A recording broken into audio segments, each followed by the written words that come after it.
Awesome. Well, truly, really enjoyed that. I see we got Diego coming up on stage as well. We'll go to Diego if you had a quick thought on this. And then next, we're going to bring up SimpleFarmer to talk a little bit about Clutch. SimpleFarmer, I see you behind the stage here. You probably can hear me. If you want to come up on stage with your Clutch account just for the visibility, you're more than welcome. As mentioned, just leave that on mute. That way it doesn't double the audio or give the echo. But Diego, I saw you flapped. You got a quick question? And sorry if it was for B-Check. We had to let him out of here. Hey, Captain. TM. Nice to. Thanks for bringing me up. No. Just to say hi, to wish you an excellent week. Just a little thing about Cato. It is very interesting, but people seems to like to approach the Cato thing, trying to talk about all the different projects that are showing their mindshare on the leaderboards. But I'm not a huge japper. I only have like 200. But my honest recommendation for everyone that is trying to maybe get their jabs, because of course we all want those juicy airdrops that we are seeing all around the feed. The honest recommendation will be to focus on one or two projects, really dig up on them, trying to understand, looking for the leaderboards, try to connect, to make conversation, real conversation. Don't go the way of using AI generated threads to try to create content. Use it as an inspiration, as a tool to create something, you know. Just be yourself and have fun doing that. I'm sure you guys will get some jobs.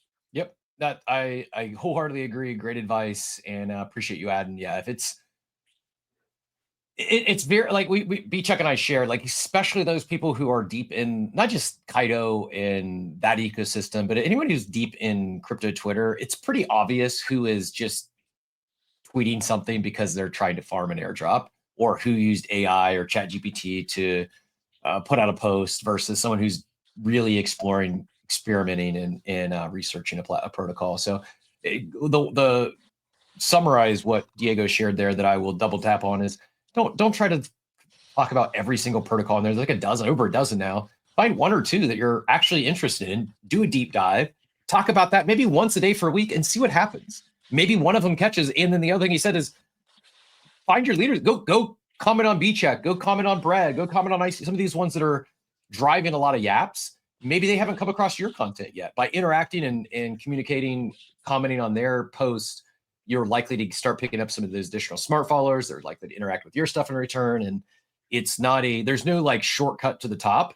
It's just, do it consistently. And I think you'll quickly start adding up the gaps. But go ahead. Do you got any one more thought, Diego? Yeah. And another thing is, don't go for the way to be annoying on the timeline. If you see someone that is on the leaderboard, just be yourself, talk in a natural way. Don't ask for a follow. Never do that, because people is not stupid. People know that you are there replying to try to get some jobs.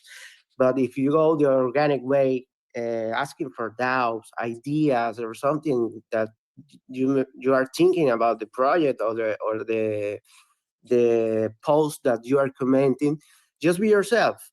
Ask, don't be shy. I'm sure that you will be all right. Thank you, Captain. Big hug and wish you a good week. Thank you. You as well, Diego. Appreciate it. And you getting Rene in the chat saying agree. Got to stay genuine and yapping. Don't sell your soul. And just be consistent. Get out there and also set your expectations. Like, it's unrealistic for you to go out there and be number one on the Yap leaderboard and get an airdrop as big as some of these others who are, have been doing this for years, right? Like, give yourself some grace and know that it's not likely that you'll be at the top of the leaderboard. And hey, who knows? Maybe you catch one that goes viral and you do get up there sooner than later. But excuse me. All that being said, I'm going to shift talking from yapping and Kaido leaderboards to another fun protocol here on ApeChain. Before we get started, it's been a minute since we did a proper NBA Monday, and it's one of our favorite jingles. So I'm going to play this, and then we'll bring on our next special guest. Fridays on Mondays, and jump running smart away. GM Signal, excuse me, SimpleFarmer. Welcome to the stage. The OX threw me off. There's an OX signal that for some reason popped in my brain. But SimpleFarmer, GM, thanks so much for joining us. We have SimpleFarmer on the video feed here. Clutch is the account. If you want to request up on stage with the Clutch account, if you're able to do that, that way we can, those following along can give it a follow. But GM, welcome. Thanks so much for joining us today. GM Chris, and sorry about the situation with the hot mic earlier. I hope I didn't create any extra editing work for you. No worries. All good. All good. It happens. No worries at all. But I apologize. I intended to. I can do a screen share here, and I intended to show the actual protocol. I can show the app. Unfortunately, I can't log in because I did not travel to the Bahamas, or maybe I don't know. You can tell me. I see that I'm geo-gated here. I usually take a quick trip to the Bahamas to check stuff like this out, but I did not do that before I started the stream. And if I take the quick trip to the Bahamas now, it would disconnect the stream. So my apologies there. But and not to just jump right into the geo-gating, but where is Clutch available today? So Clutch is available in like most nations that don't restrict gambling. Obviously, the ape version of Clutch Market, actually you should be able to go on. It's still in beta, so we haven't officially launched. So you may be able to actually show the UI. That'd be ape.clutch.market, and we're doing the launch a little bit later today. Of course, the main Clutch Market account is geo-blocked for the United States until we get a little more regulatory clarity. It is, fully decentralized, so we are in a bit of a gray zone, but we don't want to risk it, like just in terms of also taking care of our holders and taking care of the people who are taking part of the community. We do have fairly robust terms and conditions that we worked on directly with Arbitrum One and the Arbitrum Foundation too, to make sure people are covered. It's smart. Well, I appreciate it. I did get in, so thank you for that. And just off the top, I see, we got a link to Polymarket here. Look at the look and feel is very Polymarket-esque. I even see you're pulling some of this stuff through. So what is this different? What does Clutch layer on, or how's this different from whether it's Polymarket or Myriad Markets or any of the other prediction platforms out there? Yeah, absolutely. So Clutch Market is definitely not a prediction market in the classic sense. So it's actually a parlay platform. We have a predictions market, but that's not our main platform. What we originally built was a predictions market, and we thought, hey, let's go into competition with Polymarket. But we quickly realized a predictions market without a lot of volume, without a lot of seeding in either side of the pool, isn't a very robust strategy. So I was trying to figure out solutions to where how can I make this interesting for people. So the first thing I thought of is, okay, I'm looking at Polymarket and the way people are betting, but I know for a fact that the most popular form of betting is the parlay format. I mean, that's why FanDuel and DraftKings are so dominant. So I said, how can I implement this using Polymarket data? So I started looking at Polymarket instead of just a regular platform to build off. As I looked at it as a data source, right? So I said, I'm going to take the probability from Polymarket, put it into the platform, and allow people to create multi-leg bets. Essentially, what a parlay is. I assumed before that everybody knows what a parlay is, but I realize now that not everybody knows what that means. You know what? I would assume the same, but we probably should explain. Like for those who aren't sports gamblers or familiar with prediction markets, what is a parlay for those who might be the first time hearing the word? Yeah, so a parlay is essentially where you layer something that besides what Dave Portnoy shills that are very negative EV parlays. Tell us what a kid, but seriously, don't buy the Portnoy shills because they're negative EV most of the time. Go ahead, I digress. Yeah, definitely. So parlays are definitely multi-leg bets. So that essentially means you're layering 2, 3, 4 bets or more on top of each other to get compounded odds. So if you're making one bet that's a 2x and another bet that's another 2x, if both legs of your bet hit, you get a 4x. But if one leg of your bet doesn't hit, you don't win at all. So all the legs of your parlay have to hit in order for you to be successful in this platform. Another big difference is, again, because I had to change the model to be able to provide like interesting levels of betting for people, because like I said, predictions markets are going to have a hard time competing with Polymarket directly. Is I instead of having each market have a liquidity pool behind it, there's one main liquidity pool that backs every single bet on the platform, and so it's fully decentralized in that way. And users can actually stake, in this instance, ApeCoin in the platform. This platform on ApeChain is NFT gated by our NFT collection, Clutch Puppy, so that we're bringing NFTs with utility onto ApeChain. This was a priority of ours with our transition into ApeChain. So there's several differentiating factors. Another huge thing is that Clutch Market is actually a NFT generator. So every single time you place a bet, you're actually getting an NFT receipt corresponding with your bet, and then you're able to sell your bet early to other users because you have an This is NFT. important. I just wanted you to say that again, because like maybe some people are familiar with parlays. Maybe there are sports bettors in the audience. I know there's some of them. You can potentially sell your bets, right? Like if you're betting on futures and you bet, I don't know, Ashton Genty for rookie of the year, and he runs for 300 yards week 1. Well, you could cash that out early if you want. But how is this creating an NFT of your bet? How does that enhance or improve the we'll say the cash out market in sports betting or betting in general?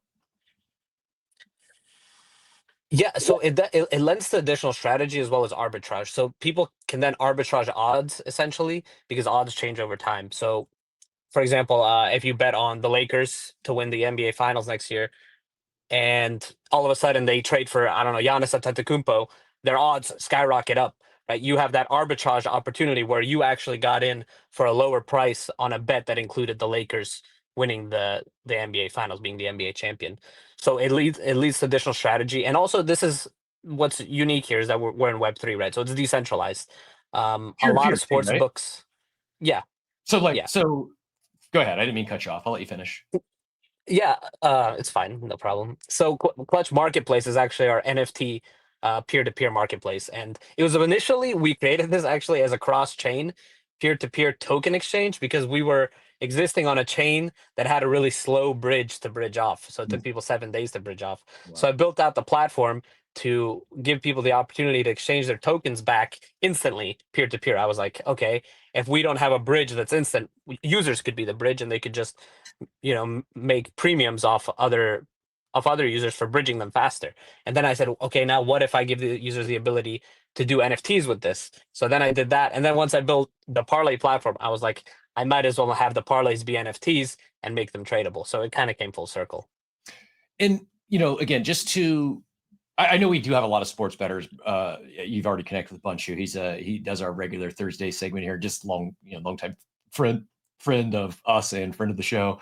But like in that Lakers example, let's say you put, I don't know, $100 on the Lakers to win the championship next year, and it's paying out plus 300. So it should be better than that. But let's say $100 will win you 300 if they win the championship. And then they get Giannis in a trade.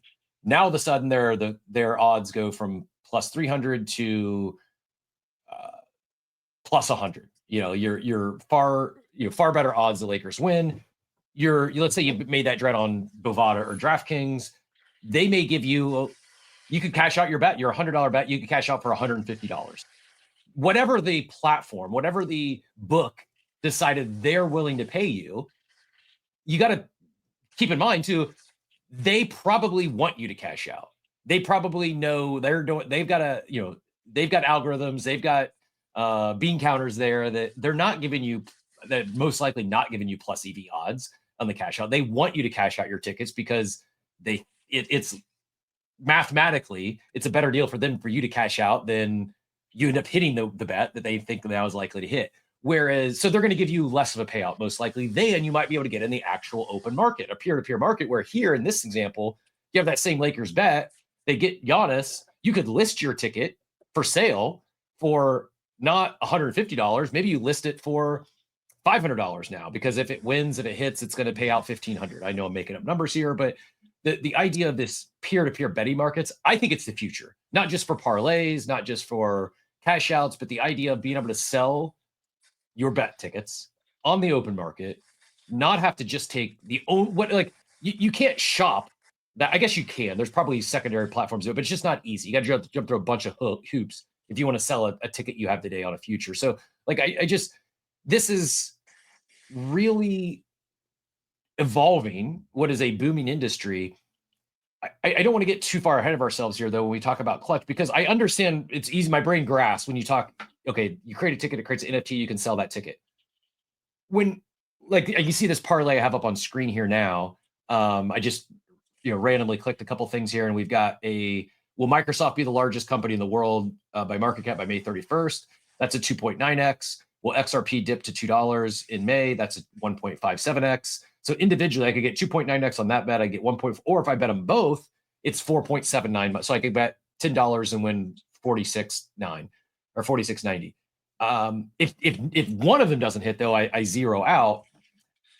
Who's on the other side? Is this Clutch is on the other side of this, or is the parlay also peer-to-peer? Yeah, it's decentralized fully. So there's a staking pool on the other side.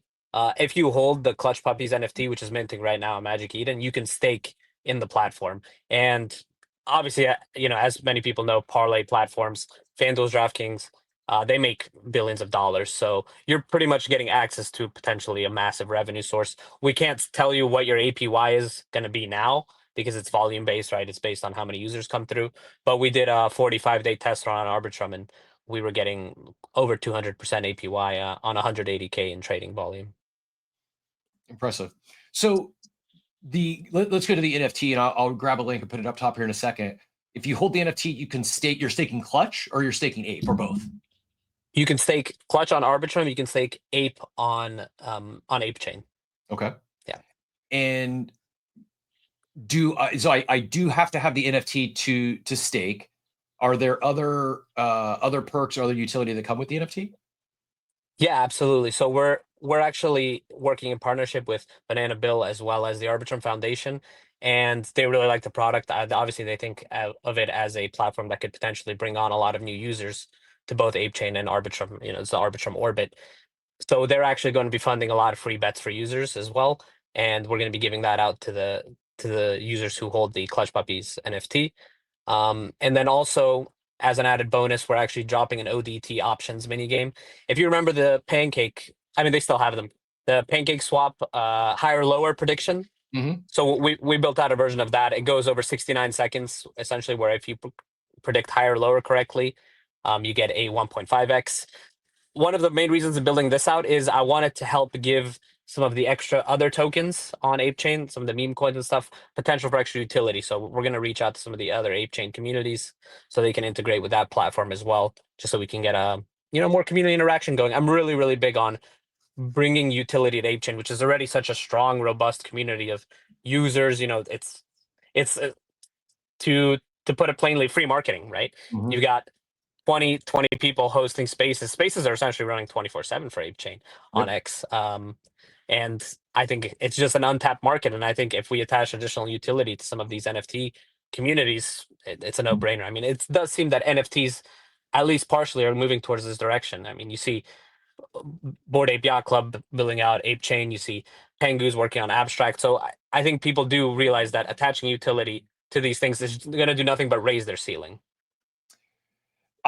Agreed. And not only is it, the marketing and the community there, I think I'm also, you talked about Banana Bill. I just pinned up top, you've received one of the first, if not the first grant from Polymarket. Can you expand on that? Like, I kind of see how this would be advantageous for them to help you build this out as like but at the same time, like I'm a little not sure on, like, I also could view this as like, yeah, I don't know. Like, if I'm Polymarket, I could also, yeah, they're a supplement of our site today, but it could also be funding a future competitor. No, or is you're taking a completely different approach than becoming a competitor of Polymarket. Maybe expand on that and just tell us a little bit about this Polymarket grant system. I wasn't even aware of it until I saw you had secured one. Yeah. So in terms of predictions market, I think the coolest feature we have on our predictions market is just to start your own market. That's where we're kind of being like something between Pump Fun and Polymarket, where anybody can make a market so that then they can get really wild in terms of niche communities. You could be like, how many times is Steve going to say progressive on copy with Captain this month, right? Like, you could create any market, right? Right. And it's permissionless, so it's instant. So as soon as you make that goes up, and those can be fun, and they're not going to maybe get hundreds of millions of dollars of volume, but they could still be really interesting, like I said, for niche communities. And we did a thing where the creator of those markets gets 10% of the fees associated with them. So the reason I think Polymarket gave out those grants is because they like people building out on their tech. I think Shane, the founder, started very small. He was working from his bathroom. I had a private conversation with him as well. He said to treasure these early moments as actually was his favorite time building. So try and do that as well. They're probably not gonna retweet us, right? Because they don't want to in that way market a competitor. But Okay. I think they don't mind people leveraging Polymarket as an information source, which is exactly what we did, right? We're not taking Polymarket and making another predictions market. We're not copy pasting their code. What we're doing is we're saying, okay, Polymarket is giving us invaluable data with the probability within the markets. And that's why we're actually only taking the top 50 markets by volume, because that's giving us the cleanest data source for fair odds. Because like I said, people are staking in the platform, right? We need to make sure these stakers, essentially the bank, are also getting a fair cut of winnings and getting a fair shake at bets. So we can't give bettors access to bets that have low volume and inaccurate probability, right? Because that would potentially give us too many winners, put it plainly. And I on the topic of Polymarket in the news this morning, I also just pinned this up top. Was none other than Vitalik talking about how bullish he is on Polymarket, and that it's I'm trying to pull up the link here so you can see it on screen for those listening in. But the TLDR is like how it's the best news source today. How it's not just betting on sports or the price of Ethereum. It has become like the one of, if not the most trusted news source, period, because of the dynamics around it, right? That it's people aren't just, yes, it's a speculative bet, but often you see, and I'm trying to find it. I apologize because it helps better with the visual aid here, but it was something like one of these elections or something recently that it was basically the media was on the other side, Polymarket was right the whole time, and yeah, here it is. So Vitalik says, and this is just this morning, like right before the show, comes out and comments on Nathan's post, who says Polymarket is one of the best calibrated news sources ever. I have my issues with them, but I will argue that they are one of the best news sources in the world. Someone said this is why Polymarket isn't a trustable source, talking about the Romanian presidential election, and follows it up with just this calibration plot in terms of the probability of I don't exactly know how to read that, but long story short, Vitalik says, I agree. I've noticed many cases where the media vibe strongly implies that there's suddenly a high chance of something big that will happen. I checked Polymarket to confirm. On Polymarket, the probabilities did not move at all, and it later turns out Polymarket was right. Just any thoughts on Polymarket, high level prediction markets in general? Obviously, you're bullish, building in the space and building on top of it. But yeah, any just high level thoughts on what Vitalik had to say there, or Polymarket, or prediction markets in general? Yeah, I'm not surprised by Vitalik's statements, because he's previously stated that he's really bullish on real world assets and their connection to the crypto world. And I think within real world assets, he's also including real world services, right? And the decentralized betting platforms are a service as well that we offer within Web 2. And he's probably seeing the potential for a lot of those Web 2 users to come into Web 3. And obviously, Polymarket is a bridge to that for a lot of people. People are betting on Polymarket specifically. But it took them a long time. I know Polymarket took a really long time to develop into a high power platform. It took them a long time before they started to get larger bets to come through. I believe the first one was based on the submarine, whether they would find the submarine or not. That was sunk. That was one of the big ones. And I just know they're a team that's been working super hard, and they deserve every single piece of the money that they're earning now. In terms of the data, I love it. Money talks. Maybe don't bet on Eastern European presidential elections. I'm originally from Eastern Europe, and some of the most corrupt countries in the world. I wouldn't be surprised if the president of one of those countries made money on one of those bets, to be honest with you. So it's funny. It's and this is what, like, I even saw one of the comments. I think it was Drew said, I wonder how many of these people, people that use Polymarket, have any idea it's even on Polygon.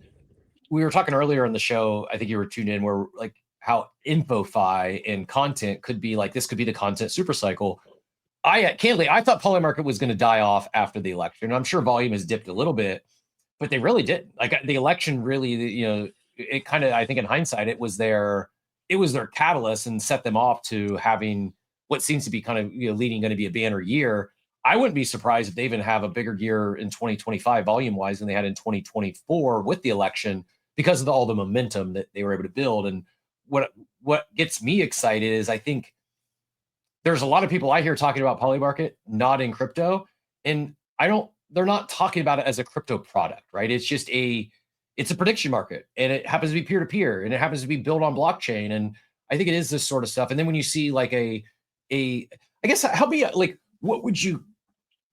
I keep saying build on top of or leveraging the Polymarket data. Like, how do you describe your relationship with Clutch Markets and Polymarket? So I would say we're like cousins. Okay. The cousins that get along fairly well.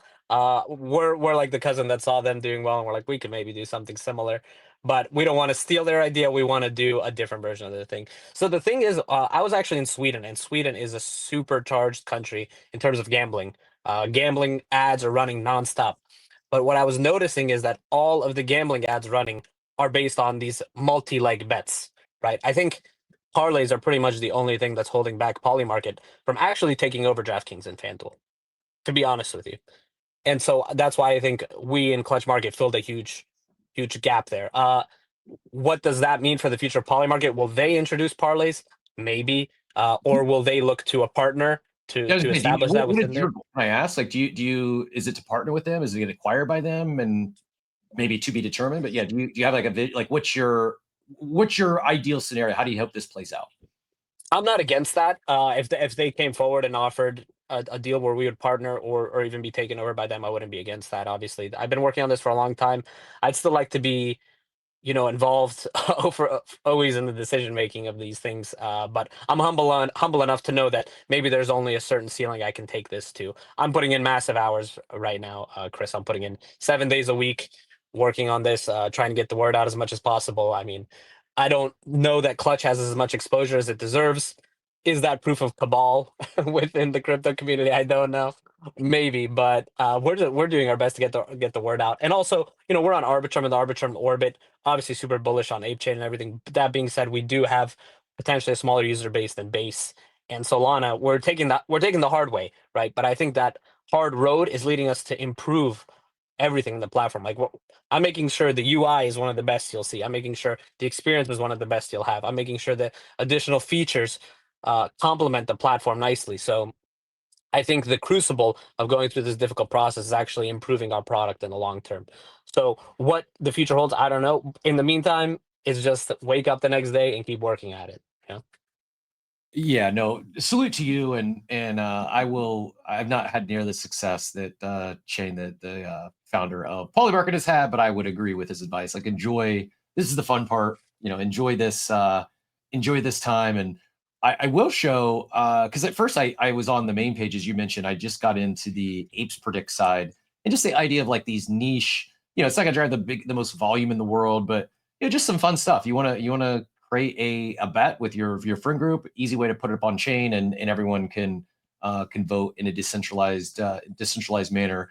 I pinned up a few other posts up top, but I also want to make sure I get the mint link. Those are minting for around $20. Is that right? Yeah, $25 right now. And is I assume mint's open till it sells out, or is there a cutoff time on? So the mint's going on for 4 more days. If by chance any are left, we'll just burn any of the remaining tokens. I mean, I feel bad about the art, but I respect everybody who gets in on time. And we kind of just came in hot. I apologize. Rewinding a little bit here.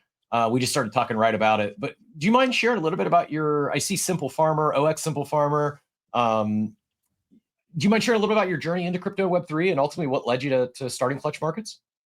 Yeah, absolutely. Absolutely. So I've been in crypto since 2020, 2021. I was one of the first people to bridge over to Arbitrum from ETH mainnet. That was my first experience with a smart wallet. And I was actually an options trader. And I've been trading options for quite a few years. Starting last year, I started to do really well, and the year previous as well. I became like the #1 trader on Dopex, which was the first decentralized options exchange in crypto. And as I'd made enough money, I wanted to do something interesting with some of the revenue I generated. So I was actually initially trading on another layer 3 called Sanko Chain. It was really focused on gambling. I'm sorry, really focused on gaming, and they're very niche in terms of like culture and gaming. But I kind of wanted to dive into DeFi on that chain and combine DeFi and gaming. It's essentially Clutch Market, I think, is one of the ultimate DeFi gaming mixed products. So as we built that out, we continued to expand, got in touch with Arbitrum. They were super interested in our product. They wanted to help us continue to grow.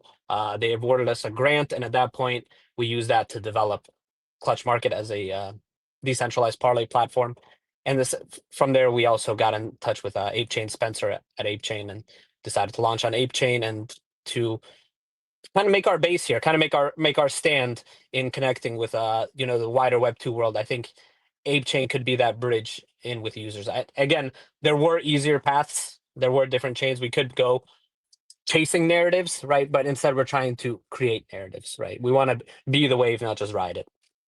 That's smart. No, and I will speak for myself. I think there is a lot of gamblers in the ape ecosystem that should see some use in your product. Coincidentally, had Bunchy on here last week with the brief crossover and quick introduction, but come to find out, you guys had already met. I can see this more and more. I think we are going to see it's no secret how big and booming the gambling industry is, but it's more than just sports. And to your point, there's a lot of product out there today, whether profitable or not long term.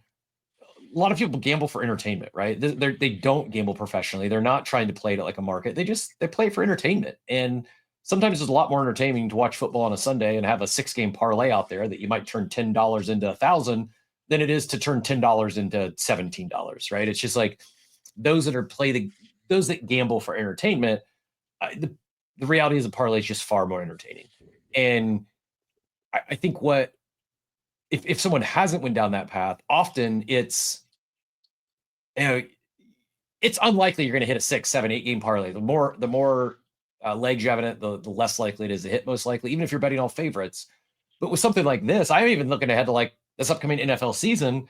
I'm a big in the the DFS world, DraftKings and daily fantasy sports. So I watch 7 hours of consecutive football every Sunday and have a couple $1,000s in play. I normally, it's the player takes. I'm not a big better on games, but something like this is you're watching the games throughout the day, and let's say you hit on the first 4 or 5, and the idea of just like being able to sell that ticket, as opposed to, part of me also like subconsciously, I feel anytime the book is offering me a cash out, I believe they want me to take it. I believe it's negative EV for me to take the cash out because that's how they're going to win. Maybe that's just my brain's broken and it's actually I should be taking those cash out sometimes, but simply the idea of being able to sell a parlay ticket while it's still live, it just seems to be a much better way to quote unquote trade that market than taking whatever DraftKings is willing to offer. Have you ever done like the analysis, or do you look at like when you're coming up with your, I guess these parlay odds? I'm guessing it's somewhat algorithmic, but am I right in assuming that not only the payout odds maybe not the best coming from these big books, but their cash out amounts are usually not in your favor as a user? Definitely. If you're selling your bets early, I believe as we gain more volume, you're going to get way better returns selling it in a decentralized manner, obviously. And in terms of another thing the big books do is that when you do things like same game parlays, when you make bets that are even semi-correlated, your odds are getting dashed really hard. So there's obviously advantages and disadvantages to both. There's a lot of people arbitraging odds between platforms, and the sports betting eco, I think, is super huge, and the corporations behind them are extremely powerful. I haven't had any interactions yet. I would assume we would get some word from somebody at some point if we grow to a point where we're taking mind share away from DraftKings and FanDuel because they're such powerful corporations. I mean, I binge listen to like basketball podcasts, Bill Simmons, and that every single ad at every single break is a FanDuel or DraftKings ad. I mean, they've got the capital to be investing, and they've got a reason to be continuing to invest in increasing their user base. So, when I hear all these things, when I see these corporations that are essentially just gaining more and more value, it kind of makes me think, because I am originally from a third world country as well, the aspect of the people, right? A lot of people who are poor might be sports betting, and especially in third world countries, it's a major problem. I think the idea of decentralizing this and giving people access to staking into the platform and or essentially owning a piece of the decentralization portion of betting is net positive for the whole world, man. Yeah, and one thing we really haven't even hit on much today, I know we've talked about it with Bunch when he's been on the show, but not only are, yes, you have these major corporations that are pumping in millions of dollars in advertising to grow their user base. So the pie, if you will, is growing, at the highest level as they continue to pump, so much money into growing their own users. I also think there's a lot of those existing users that get limited today that are looking for more action, right? The profitable bettors, the DraftKings, the big sports books, they will quickly limit those. They're successful bettors, they're pro bettors, those that are hitting on parlays or finding ones that are good juiced up odds. Like, it's often that they're not able to get down as much volume as they'd like to play. So I think there's a large portion of the existing market that actually is going to continually look for alternate platforms to get down additional volume. And to me, it doesn't just happen overnight because you need both sides of the bet, but it just seems so obvious to me over long term that peer-to-peer is the way. Peer-to-peer is going to effectively fix the sports betting market for the pros, for those out there that continually get limited at books or aren't able to get down the action they'd like. Yeah, absolutely. And I mean, there's also something to say, I think, for is there a better model than liquidity pools when it comes to trading tokens? I know it's difficult, I think, right now to grasp, but I do think there's a point where we go fully peer-to-peer with tokens as well without the liquidity pool format, because I think a lot like it would essentially be concentrated liquidity all at that point. My initial idea for this platform was for it to be for Clutch Marketplace, that is our peer-to-peer desk, was it for it to be a decentralized peer-to-peer trustless token swap platform, and that was to help people who hold large quantities of meme coins to swap for other meme coins or stables without getting hit by massive slippage. Because when you go peer-to-peer, there's no slippage, there's no liquidity pool. And then I realized, okay, we should do this with NFTs as well, and that's what I think is going to be really cool with Clutch Marketplace on ApeChain, is that a lot of these communities where they hold NFTs that they want to swap one NFT for another, you may not have a reliable resource to swap that NFT with somebody you maybe don't know that well. And I think the trustlessness aspect of this tool essentially is going to be really great, not just for ApeChain, but for all of crypto, because our platform is actually going to allow users to swap for NFTs from one chain to another with other users. So it ends up being like, like wanted ads for NFTs. Essentially, you say, okay, I have this NFT and I'm looking for this one. Maybe the other guy comes through, or maybe it's a deal that you have set up prior to that. So I think this all really plays in well together with Clutch Market as a platform. I think the predictions market also, obviously, it's like a fun way to interact with the community. At the end of the day, decentralization, community, NFTs. I mean, this is some of the most bullish stuff in crypto. I heard you say on your spaces a couple days ago, maybe it was last week, that there isn't up any product. I don't know, actually, was it you or was it Steve? There isn't any product right now in crypto or on ApeChain that you would be excited to tell your friends about. Um, and I hope that we can kind of change that narrative and be a glimmer of hope, and like, hey, there are people who are just out here building, trying to be creative. Because all I was sitting around doing was sitting and thinking, okay, this problem exists. How can we solve it with smart contracts? Salute. And yeah, it wasn't a shot at ApeChain or Abstract or any of the other chains. It's just the reality is we talk a lot about consumer apps, consumer dApps, and we often end up building degen apps. And there's nothing wrong with that, but I feel like innovation is really stalled in terms of end user products, consumer apps that actual consumers not in crypto want to use. This is one. Yes, is it degen because it involves betting? Sure. There is, I would gonna guess, the overwhelming majority, so well more than 50% of regular sports bettors are not regular crypto users.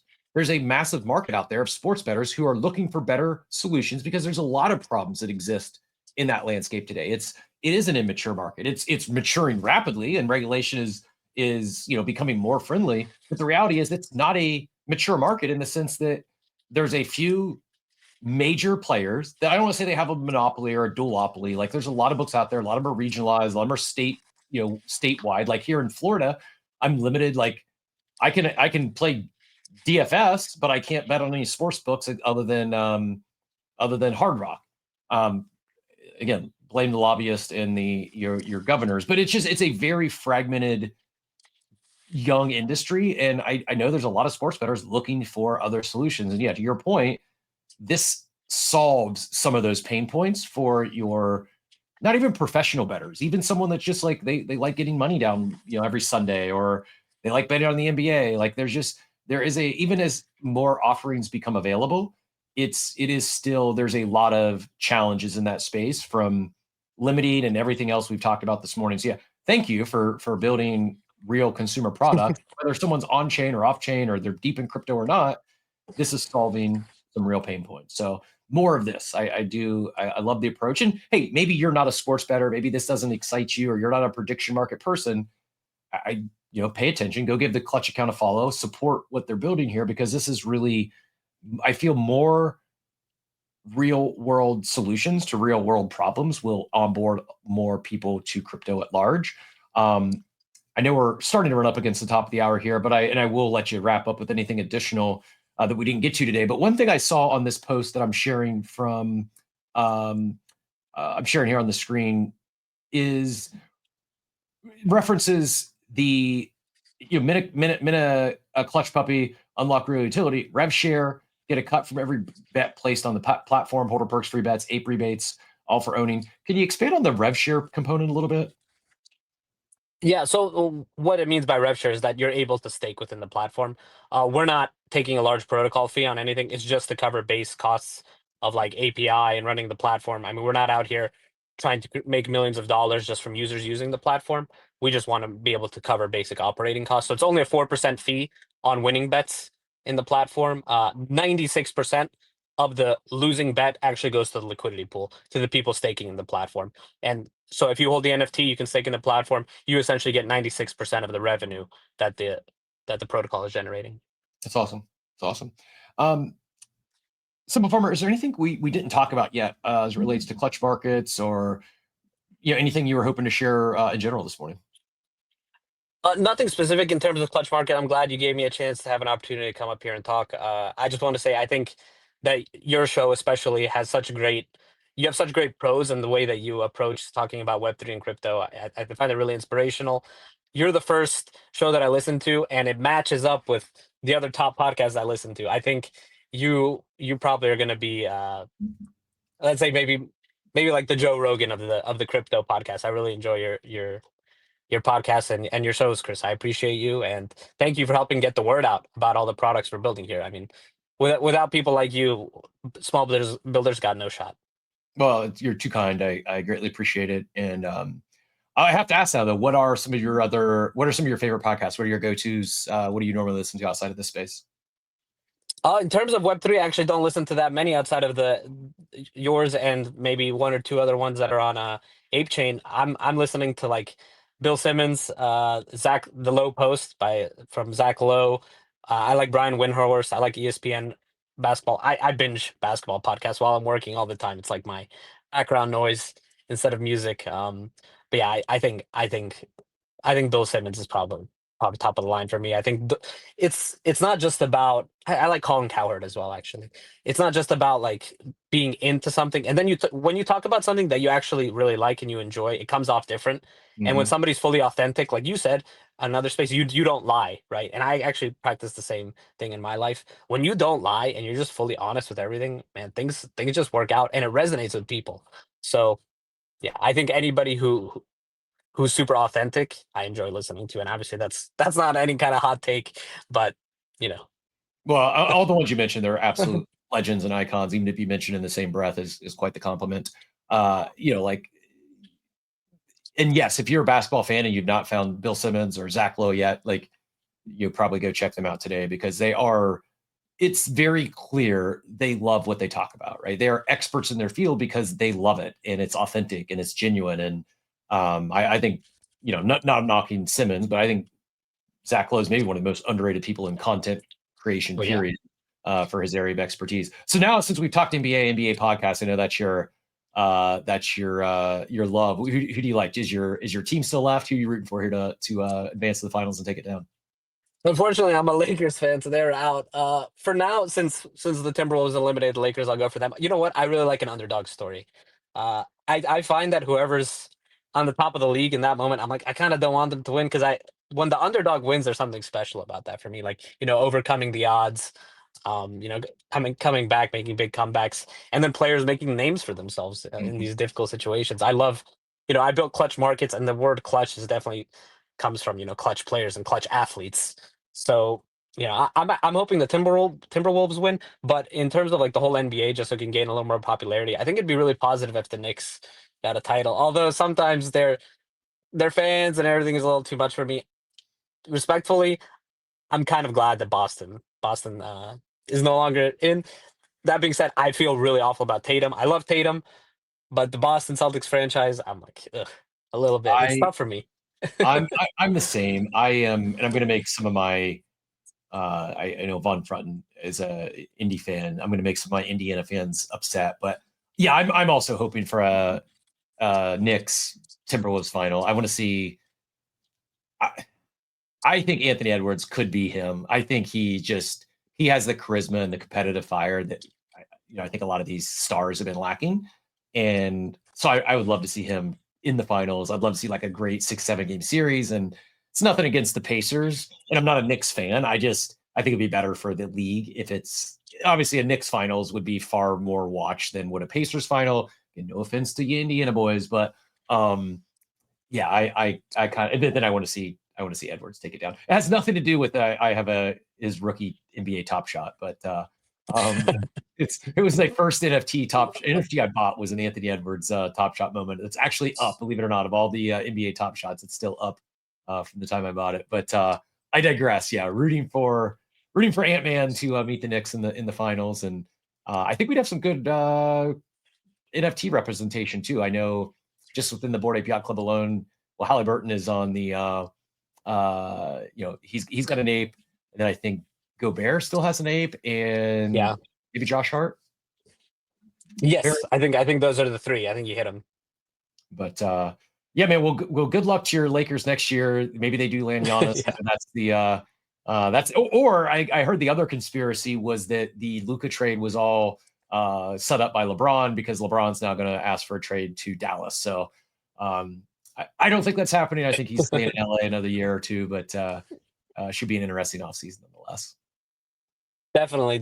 I mean, in terms of conspiracy theories, it could be everything could be set up, but at the same point, I think if the NBA is set up, then I think there's a solid chance that all the leagues are set up. And I can't buy into that narrative. It'll ruin 70% of the content I listen to on a daily basis. So insane. I don't think I don't think games are fixed. I don't think that sort of outcome is decided. I do think the league may pull some strings from time to time with getting star players in their prime markets. Whether that's a conspiracy or not, I don't know. And I don't even care. Like they're entertainers. They're to put out the best product, and I want to see a good product. And sometimes they need to pull a string to make that happen. I don't even care. As long as they're not fixing it at a game level and determining the outcomes of the game. Right. I don't think any of that stuff's scripted. So I'm fine if they want to force some super teams and stuff. I don't have anything against it. Absolutely agree, man. Well, SimpleFarmer, thanks again so much for your time today. Really appreciate it. Tell everyone where they need to go. I think I did a decent job of pinning all the links up top, but the website is ape.clutch.market.com, or you can go directly to just clutch.market. Excuse me, it's clutch.market or ape.clutch.market. Correct? Ape.clutch.market is our platform on ApeChain, and it's launching today in a couple hours. Right now it's in beta. You can go on the platform, but you're not going to see a ton of liquidity on there because our launch isn't official yet. And then the Clutch Puppies NFT is minting on Magic Eden. So, and then follow us for news, and we're going to keep building, man. I'm going to keep trying to come up with clever things and keep improving crypto. I'm just trying to show people that this is the way, Really appreciate you building. Appreciate you solving some real world problems. And yeah, go check out Clutch Puppies minting on Magic Eden. Go check out the Clutch Market protocol platform. And yeah, we'll be rooting for you. I will be we'll wrap the show today, chat. You can tell me what we'll play around with the market. We'll create our own bet. I threw out there steep progressive mentions. We may have to come up with like we may have to do like a clutch market. We used to have a bingo card here on the show where it was like, how many times would we mention certain things that we tend to talk about often. So we'll have some fun with it. If you have an idea of what would be a fun market we can create on Clutch Markets, let us know. And maybe tomorrow with Coffee with Captain will be a good day to do that. But really appreciate your time today. Enjoyed the conversation. As a bettor, I appreciate you solving real world problems, and we'll be rooting not just for your success on ApeChain, but for Clutch Markets as a whole. I think this is, whether it's Polymarkets or DraftKings that come with the checkbook someday, I hope that, or a partnership, right? It doesn't have to be an acquisition. It could be just a deeper partnership. Seems like you're doing a great job with already with the Polymarket, as well as Arbitrum and the Banana Bill. So I think this is also like certainly a consumer product, but it also makes me think like there is this opportunity in crypto for more of these like support, like I don't know how the words aren't coming out as I think through this wordsmith this in real time, but like there's, for a while I felt like there was this shift in focus in terms of like a lot of the builders were building B2B products, and while I still feel we need a lot more useful consumer products, I feel this is almost like kind of straddles the consumer and B2B, yes, consumer platform, but how you're working with Polymarket and potentially some of these other platforms, protocols in the future with, with the different L2s, L3s, kind of almost straddling the B2B/B2C type approach. And I don't even know where I was going with that, but I appreciate what you're building, and thanks again for all your time today. Thank you so much, Chris, man. You have a blessed day. You as well. Take care. Have a great one, and stay in touch. We'll love to have you back for an update here in a few months. We'll do so.